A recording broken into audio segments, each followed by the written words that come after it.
Yeah. Kwento ng isang pusong di sumuko.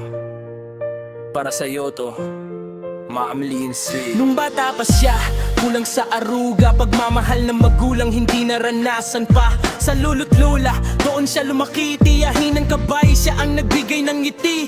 Hinubog sa asal, pinalaking marangal, kahit kapos sa lambing, puso niya'y banal. Sa hirap ng buhay, hindi siya nagbago, pagmamahal sa kapwa, lalo na sa matatanda. Todo Di matakito ang mundong ginagalawan, puso niya liwanag sa gitna ng kadiliman. Walang kapalit ang tunay na kabutihan, pagmamahal ni wagas, walang alinlangan. Siya'y ilaw sa dilim, di matititang ang hangin, pusong dalisay kahit anong bagyo'y kakayanin. Hindi man mayaman pero busog sa kabutihan, siya si LNC, huwaran ng kababaihan. Tatapos ng kolehiyo pero di nagmayabang, nanatiling mapagkumbaba, di nag-iba ang galaw. Hanggang dumating ang gito, siya'y naging ina, lumaban sa unos, kahit buhay niya'y nakataya para sa anak.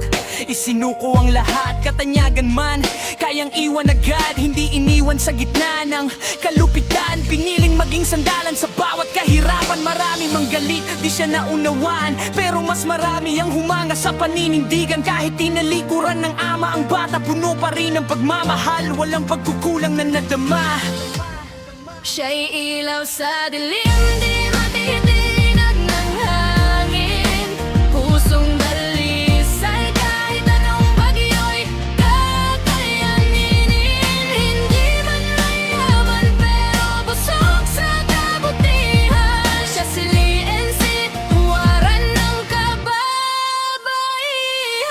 Ngayon ang anak, may sarili ng buhay, luha niya'y saya, tagumpay na tunay. Anak, malaki ka na, bulong sa sarili, bawat sakripisyo nagbunga ng lubos. Wagi hanggang ngayon, patuloy ang laban, bukas ang puso sa ngangangalang-ilangan. Hindi kailangan ng kamera para makita sa mata ng Diyos, dakila siya, totoo, walang duda.